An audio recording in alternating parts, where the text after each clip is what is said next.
تلاوت کلام اللہ سے مجلس کا آغاز ہو چکا اور آقا نامدار صلی اللہ علیہ وسلم کی شائن شان میں نعت نبی صلی اللہ علیہ وسلم بھی پیش ہو چکی۔ اب ہم اپنے اصل پروگرام کی طرف چلتے ہیں۔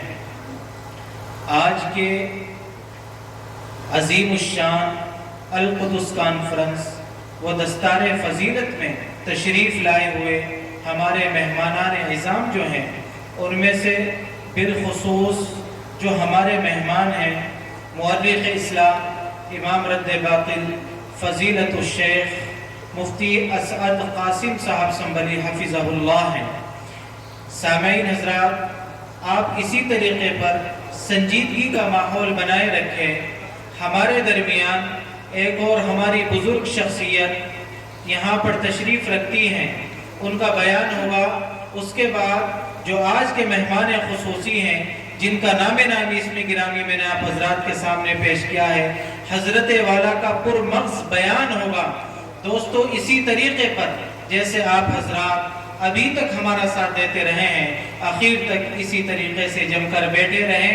انشاءاللہ حضرت والا کی آمد کے سبھی حضرات بڑی شدت سے منتظر تھے، انتظار کر رہے تھے۔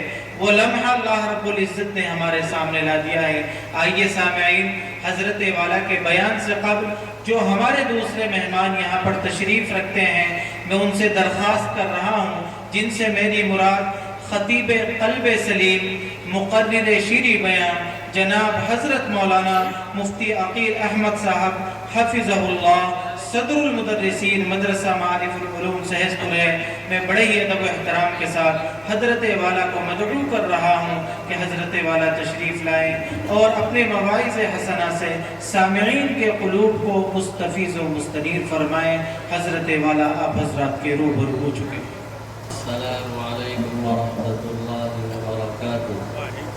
الحمد للہ نحمده ونستعینه ونستغفره ونؤمن به ونتوکل علیہ ونعوذ باللہ من شرور انفسنا ومن سیئات اعمالنا ونعوذ باللہ من شرور انفسنا ومن سیئات اعمالنا ونعوذ باللہ من شرور انفسنا ومن سیئات اعمالنا من يهده الله فلا مضل له ومن يضلله فلا هادي له ونشهد ان سيدنا وحبيبنا وشفيعنا ومولانا محمدا عبده ورسوله صلى الله تعالى عليه وسلم۔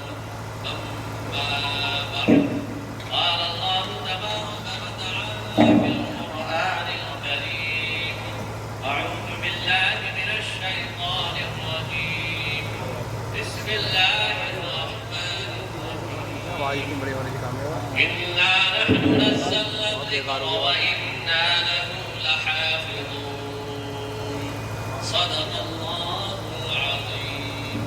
قال النبي صلى الله تعالى عليه وسلم: خيركم من تعلم القرآن وعلمه، أو كما قال عليه الصلاة والسلام۔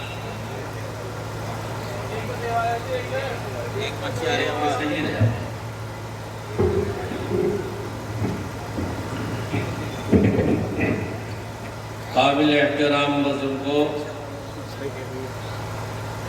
اور نوجوان بھائیوں، ماں و بہنوں اور عزیز طلبہ، اللہ کا کرم اور اس کا فضل ہوا ہے، اس نے کچھ دین کی بات کہنے اور سننے کا موقع دیا ہے۔ اللہ تعالیٰ صحیح بات کہنے کی اور مجھے بھی اور آپ کو بھی عمل کی توفیق عطا فرمائے۔ اور آپ سب حضرات یہاں اللہ کی اور اللہ کے رسول صلی اللہ تعالی علیہ وآلہ وسلم کی محبت میں جمع ہوئے ہیں۔ یہاں جو بھی آئے ہیں ہماری مائیں بہنیں بھی تشریف فرما ہے، یہ سب اللہ کی محبت میں اور سرکار دو عالم نبی آخر الزمان صلی اللہ تعالی علیہ وآلہ وسلم کی محبت میں تشریف لائے۔ اللہ سے دعا ہے اللہ ہم سب کے اس بیٹھنے کو قبول فرما لے اور اللہ تعالی ہم سب کے لیے نجات کا ذریعہ بنا دے۔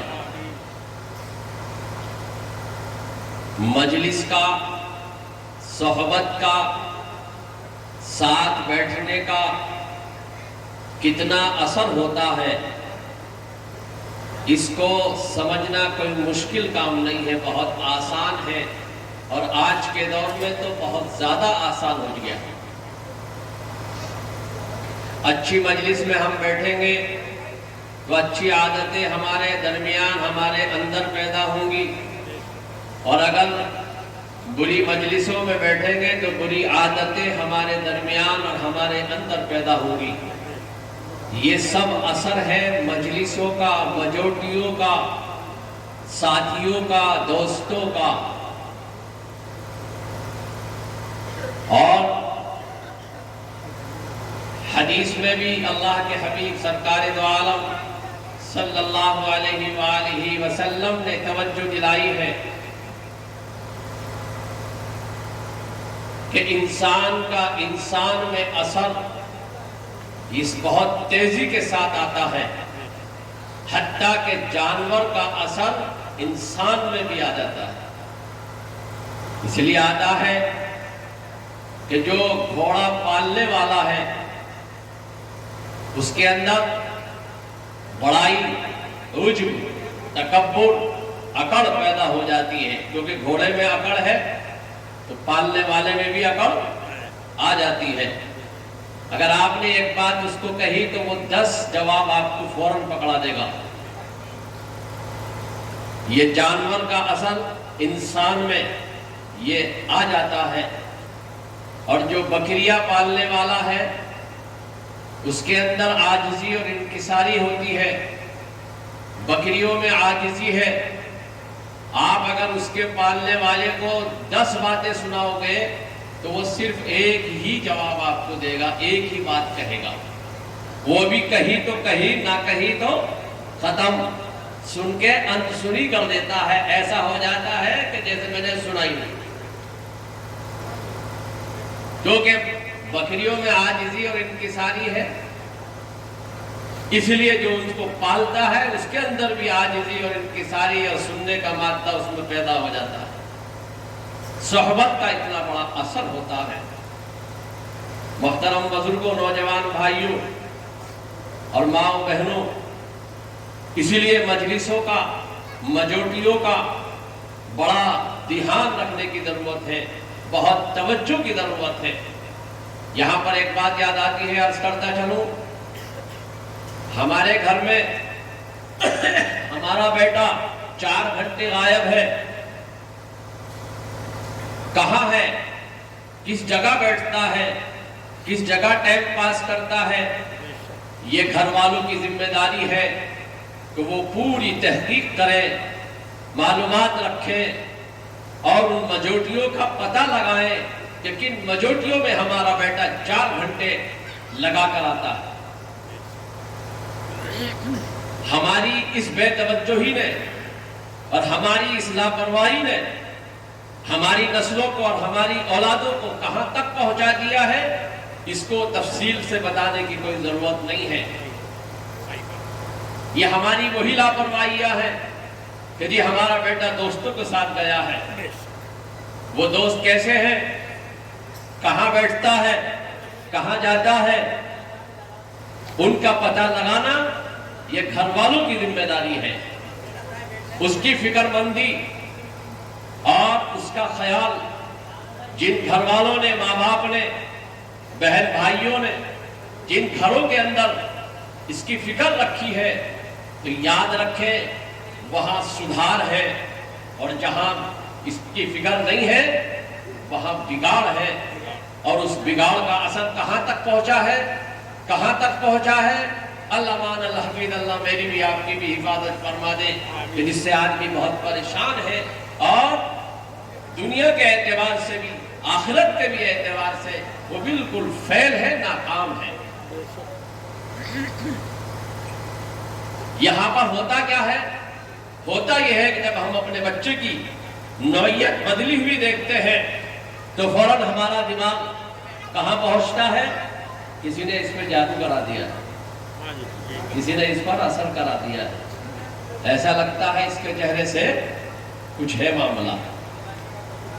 محترم بزرگوں، نوجوان بھائیوں، ماں بہنوں، بہت سیدھا سا حساب ہے کہ جو ہمارا بچہ رات کو سوئے گا نہیں، پوری رات جاگے گا اور موبائل میں اپنا پورا ٹائم گزارے گا، اس کی آنکھیں سرخ ہو جائیں گی، آنکھوں میں ہلکی سی لالی یا تیز سرخی آئے گی، اور دن میں اس کا دماغ بالکل اس طرح رہے گا جیسے کہ آدمی کوئی کھویا ہوا ہوتا ہے، سویا ہوا ہوتا ہے، اور اس سے اس کی بے چینی رہتی ہے۔ حالانکہ قرآن میں اللہ نے کیا فرمایا ہے کہ رات ہم نے کس لیے بنائی ہے؟ 12 ام کی آیات ہے سورہ نبا کی۔ اعوذ باللہ من الشیطان الرجیم وَجَعَلْنَا اللَّيْلَ لِبَاسًا وَجَعَلْنَا النَّهَارَ مَعَاشًا، ہم نے رات بنائی ہے آرام کے لیے، سکون کے لیے، اور دن بنایا ہے روزی حاصل کرنے کے لیے۔ اللہ نے زندگی کے جو 24 گھنٹے ہیں ان کو تقسیم کیا ہے اور اس کی ترتیب بتائی ہے کہ یہ کس طرح تمہیں گزارنا۔ تو رات آرام کے لیے بنائی تھی اور دن روزی حاصل کرنے کے لیے بنایا تھا، اور ہم نے کیا کر دیا؟ ہم نے رات کو بجائے آرام کے اپنی ان راتوں کو بیکار اور خاص طور سے موبائلوں میں ہم نے ایسا اس کو لگا دیا۔ اللہ ہم سب کی حفاظت فرما دے۔ جہاں ہمیں بہت ساری دعائیں کرنی ہے، وہیں پر یہ بھی ہمیں دعا خاص طور سے اپنی دعاؤں میں، ہر دعا میں اس کا مانگنا چاہیے، اے اللہ ہمیں اپنے موبائل کا صحیح استعمال کرنے کی توفیق عطا فرما دے۔ آمین۔ آج کے دور میں اس کی دعا کی بھی بڑی خاص ضرورت ہے۔ جہاں اور دعاؤں کی ضرورت ہے، وہیں پر اس دعا کی بھی خاص ضرورت ہے کہ اللہ تعالیٰ اس موبائل کا ہمیں صحیح استعمال کرنے کی توفیق عطا فرما دے۔ جہاں اس کے اندر خوبیاں ہیں وہاں اس کے اندر برائیاں بھی ہیں، اور بالکل اس کی مثال اس طرح ہے جیسا کہ اللہ تعالیٰ نے جوانی دی ہے اور مردانگی عطا فرمائی ہے۔ اس مردانگی کا استعمال اگر شریعت کے مطابق اور اللہ کے حکم اور نبی پاک جناب محمد مصطفیٰ صلی اللہ علیہ وآلہ وسلم کے سنت کے مطابق اگر اس مردانگی کا استعمال کرے گا تو دنیا بھی بنے گی اور آخرت بھی بنے گی، اور اگر اس مردانگی کا استعمال اس نے اللہ کے حکم کے خلاف اور نبی پاک صلی اللہ علیہ وآلہ وسلم کی سنتوں کے خلاف استعمال کیا، یعنی زناکاری اور بدکاری میں اپنی خواہشات کو پورا کیا ہے، تو یاد رکھیں کہ یہ اللہ کا نافرمان ہوگا، اور دنیا کے اعتبار سے بھی اور آخرت کے بھی اعتبار سے وہ بیکار ہو جائے گا۔ بالکل اسی طرح موبائل کا استعمال ہے کہ اگر اس کا استعمال آدمی اللہ کے حکم کے مطابق اور نبی پاک صلی اللہ علیہ وآلہ وسلم کی سنتوں کے مطابق اگر استعمال کرے گا تو بہت ساری خوبیوں کا مالک بن جائے گا، بہت ساری نیکیاں کما لے گا، اور اگر اس کا استعمال غلط کیا جائے گا تو بہت ساری برائیوں اور حتیٰ کہ جہنم میں جانے کے لیے کچھ نہ کرے، صرف موبائل کا غلط استعمال کرتا رہے تو وہ سیدھا راستہ جہنم میں پہنچ جاتا ہے۔ ایک صاحب نے بڑی اچھی مثال لی، اپنا ایک تجربہ بتایا کہ میرا بیٹا دہلی میں پڑھتا ہے، کچھ سالوں پہلی بات ہے، اور اس نے صحیح استعمال کرنے کے بارے میں اس بچے نے اس کا موبائل کا استعمال صحیح کیسے کیا،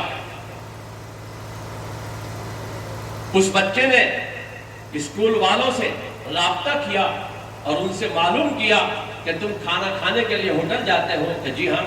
اگر ہم کھانے کا انتظام آپ کے کمرے پہ ہی کر دیں اور آپ کے کمرے پہ ہی کھانا پہنچ جایا کرے تو پھر آپ کے لیے آسانی ہوگی۔ طلباء نے کہا، اسکول والوں نے کہا، یہ تو بڑی اچھی بات ہے، تو اس میں تو ہمارا ٹائم بچے گا، وقت بچے گا، اگر یہ راستہ ہمارے لیے ہو جائے تو بڑی اچھی بات ہے۔ اس نے وہیں پر اپنے اس موبائل سے کمرے پہ بیٹھ کر ہی سارا سسٹم بنایا۔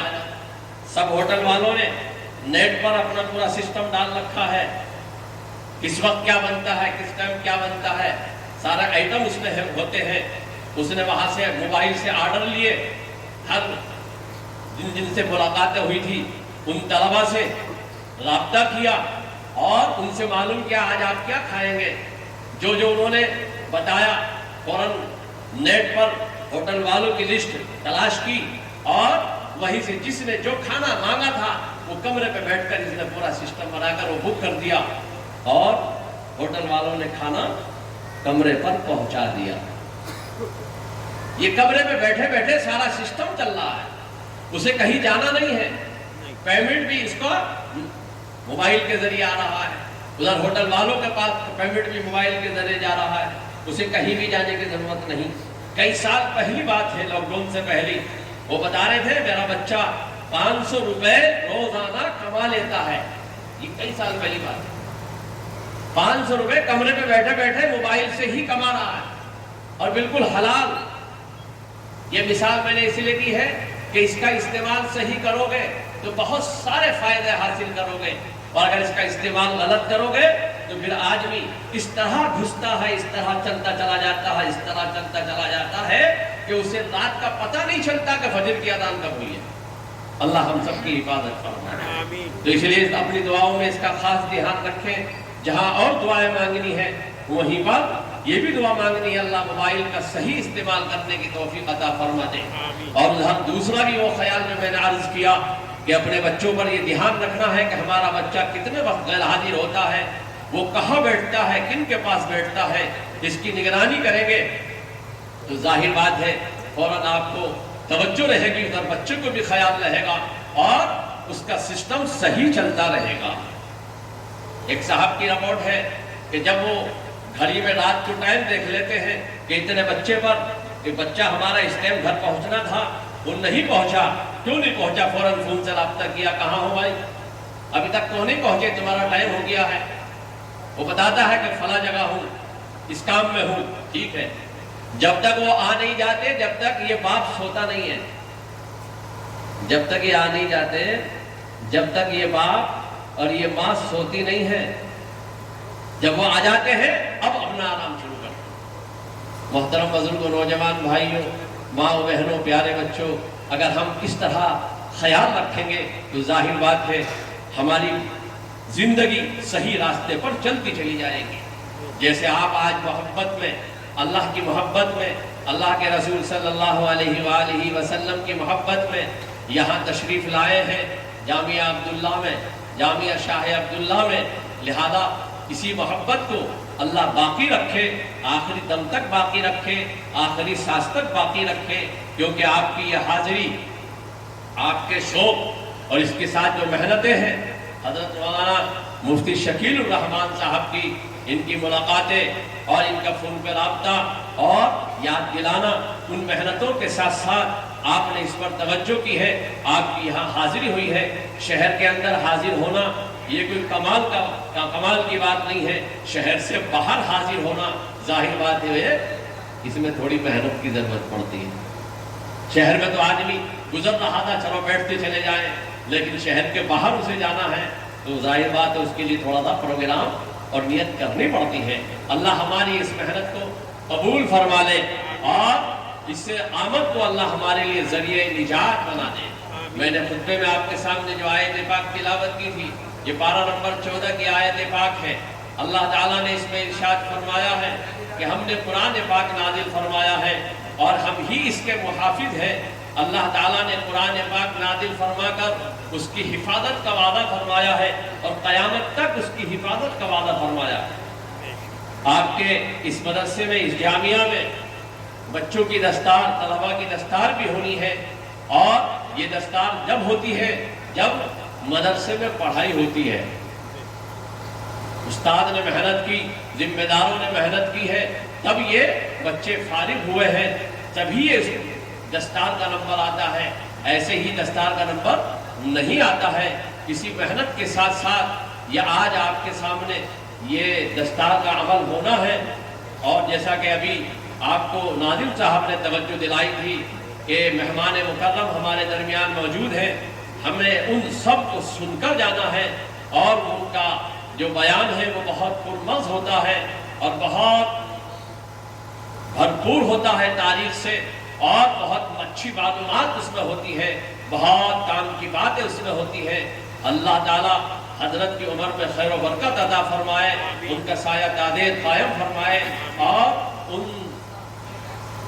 کی نصیحتوں سے، ان کے بیان سے ہم سب کو مستفید ہونے کی توفیق عطا فرمائے۔ تو یہ آپ ہر شخص جانتا ہے کہ اس کو ضرورت ہوتی ہے حفاظت کی، اور حفاظت بھی کس کی؟ اللہ کی حفاظت کی ہر وقت ضرورت ہے۔ بلا اللہ کی حفاظت کے کوئی کام نہیں ہو سکتا۔ تو اس کا بہت آسان طریقہ اللہ نے قرآن پاک میں بیان فرمایا ہے کہ اللہ نے قرآن پاک کی حفاظت کا وعدہ فرمایا ہے۔ جب قرآن کی حفاظت کا اللہ نے وعدہ فرمایا ہے تو جو اللہ کا بندہ یا اللہ کی بندی جو بھی اس کلام پاک سے اپنے آپ کو جوڑ دیں گے، اس کے پڑھنے میں اور اس پر عمل کرنے میں، اس کے سیکھنے میں اور اس پر وقت لگانے میں، اور جہاں جہاں یہ تعلیم ہوتی ہے قرآن پاک کی، ان جگہوں پر اپنی جان، اپنا مال، اپنا وقت لگانے کا جو بھی فکر کرے گا اور شوق رکھے گا، اللہ تعالیٰ اس کی حفاظت فرمائے گا، اللہ اس کی حفاظت فرمائے گا۔ اسی حفاظت کا یہ نتیجہ ہے جو حضرات تاریخ پڑھنے والے ہیں، ہر دور کے اندر اس کلام پاک کو ختم کرنے کی سازشیں کی گئی ہے، ہر زمانے میں کی گئی ہے، اور سب نے پورے زور لگائے ہیں اس کلام پاک کو ختم کرنے کے اور اس کے رد و بدل کے اور اس میں کمی کرنے کے، لیکن آج تک نہ ایک نقطہ تبدیل ہوا، نہ کوئی زبر تبدیل ہوا، نہ زیر تبدیل ہوا، نہ کوئی پیش تبدیل ہوا، نہ کوئی جزم، نہ تشدید۔ جیسا نازل اللہ نے فرمایا تھا ویسے ہی آج تک محفوظ ہے اور قیامت تک محفوظ رہے گا۔ جنہوں نے اس میں کوششیں کی، جنہوں نے اس کے اندر اپنی جوانی اور اپنی تمام مالداری، تمام توانائیاں اس میں استعمال کری اس کے ختم کرنے میں، وہ ختم ہو گئے۔ قرآن پاک اپنی اسی طاقت کے ساتھ موجود ہے۔ یہ اسی کا نتیجہ ہے جو اللہ تعالیٰ نے حفاظت کا وعدہ فرمایا ہے۔ تو بہت سیدھا سیدھا نسخہ ہے، بڑا آسان نسخہ ہے کہ کلام پاک سے اپنے آپ کو جوڑ کر رکھیں، اور کلام پاک سے اپنے آپ کو متعلق رکھیں۔ اور کلام پاک کے جوڑنے کا کیا مطلب ہے یہ بھی میں آپ کو بتا دوں۔ بہت سے حضرات یہ سمجھتے ہیں کہ ہم نے حافظوں کو بلا کے اور ہم نے بچوں کو بلا کے کلام پاک پڑھ لیا اور ہم نے پڑھوا دیا اپنی دکان میں، اپنے مکان میں، لہذا ہم نے قرآن کا حق ادا کر دیا۔ یاد رکھے خالی اس سے کام نہیں چلے گا۔ اصل کیا ہے؟ اصل ہے خود پڑھنا۔ اصل کیا ہے؟ خود پڑھنا، اور پڑھنا نہیں جانتے تو اس کو پڑھنا سیکھنا، اور جو پڑھانے والے ہیں، جو اس میں لگنے والے ہیں، ان سے محبت کی نظر سے ان کو دیکھنا، یہ اصل ہے جس کی وضاحت سرکار دو عالم نبی آخر الزمان صلی اللہ تعالی علیہ وآلہ وسلم نے دوسری حدیث پاک میں فرمائی ہے کہ یاد رکھو اگر دنیا میں آباد رہنا چاہتے ہو اور دنیا میں خوشحال رہنا چاہتے ہو اور دنیا کے اندر ہر بھلائی سے کو لینا چاہتے ہو تو اس کا طریقہ یہ ہے، نمبر 1 یا تو عالم بنو اپنے آباد رہنے کے لیے، نمبر 1 عالم بنو، اور اگر عالم بننے کا ہمارے پاس وقت نہیں تو دوسرا نمبر ہے متعلم بنو، دین کی بات سیکھنے والے بنو، دین کی بات سیکھنے والے بنو۔ وہ جماعت میں جا کر سیکھو یا کہیں مدرسے میں جا کر سیکھو یا کہیں بھی مذاکرے کے طور پر جو بھی صبح میں، شام میں، رات میں جس وقت بھی ہوتا ہے، متعلم بنو، سیکھنے والا، سیکھنے والے بنو۔ نمبر 3 دین کی بات سننے والے بنو۔ اگر اپنی آبادی چاہتے ہو اور اس دنیا میں خیر آباد رہنا چاہتے ہو اور اس میں ہر طرح کی آسانیاں حاصل کرنا چاہتے ہو تو نمبر 3 کیا ہے؟ دین کی بات سننے والے بنو۔ نمبر 4 سرکار دو عالم نبی آخر الزمان صلی اللہ تعالی علیہ وآلہ وسلم نے ارشاد فرمایا کہ اگر سننے کا موقع نہیں ہے، مصروفیت زیادہ ہے، تو اللہ کے حبیب سرکار دو عالم صلی اللہ علیہ وآلہ وسلم نے ارشاد فرمایا نمبر 4 یہ ہے کہ دین کا کام کرنے والوں سے محبت کی نظر سے ان کو دیکھو، ان سے محبت کرو اور محبت کی نظر سے ان کو دیکھو۔ یہ 4 کام ہے۔ نمبر 1 عالم بنو، نمبر 2 علم دین سیکھنے والے بنو، نمبر 3 دین کی بات سننے والے بنو، اور نمبر 4 دین کا کام کرنے والوں کو محبت کی نظر سے دیکھو۔ ان چاروں میں اپنے آپ کو کسی نہ کسی میں داخل کر دو تو دنیا میں بھی آباد اور مرنے کے بعد بھی آباد۔ لہذا سرکار دو عالم صلی اللہ علیہ وآلہ وسلم نے ارشاد فرمایا کہ اگر ان چاروں میں تم نے اپنے آپ کو شامل کر لیا تو سمجھ لو تم کامیاب ہو۔ اور نمبر 5 اللہ کے حبیب سرکار دو عالم صلی اللہ علیہ وآلہ وسلم نے ارشاد فرمایا اگر تم نے ان سے مخالفت کی اور تم نے ان سے دشمنیاں کی اور تم نے ان کو اجاڑنے کی کوئی تدبیر کی، کوئی پروگرام بنایا، چاہے تمہارے پروگرام سے کچھ بگڑے یا نہ بگڑے، لیکن تم ان مشوروں کے اندر شامل ہوئے جو مخالفت کرنی ہے، تو اللہ کے حبیب سرکار دو عالم صلی اللہ علیہ وآلہ وسلم نے ارشاد فرمایا کہ پھر تمہاری بربادی کو کوئی روک نہیں سکتا۔ کوئی مائی کا لال اس دھرتی پہ پیدا نہیں ہوا جو تمہاری بربادی کو روک سکے، کیونکہ تم نے دین کا کام کرنے والوں کے لیے مخالفت کو سامنے کیا اور ان سے اپنے آپ کو مخالفت کے انداز میں تم پیش آئے، لہذا تمہارا یہ عمل بربادی کا ہے۔ اس لیے بہت ضروری ہے کہ ہم اپنے آپ کو ان 4 میں شامل کر رکھیں اور اس 5ویں نمبر پر مخالفت کے لیے کھڑے نہ ہوں، نہ کسی دینی ادارے کے لیے، نہ کسی دینی کام کے لیے کسی کی مخالفت میں ہم کھڑے نہ ہوں۔ ہم کچھ نہ دے سکیں اور ہم کچھ نہ کر سکیں، لیکن اتنا تو ضرور کر سکتے ہیں کہ محبت کی نظر سے ان کو دیکھ تو سکتے ہیں، اس میں ہمارا کوئی خرچہ نہیں ہوتا۔ اللہ مجھے بھی آپ کو بھی عمل کی توفیق عطا فرما دے۔ اسی لیے حفاظت کے لیے بڑا آسان طریقہ ہے، اپنے آپ کو کلام پاک سے جوڑ کر رکھو۔ اللہ مجھے بھی آپ کو بھی عمل کی توفیق عطا فرما دے۔ مہمان مکرم تشریف لا چکے ہیں، اس لیے سبھی حضرات آخر تک تشریف رکھیں۔ وآخر دعوانا الحمدللہ رب العالمین۔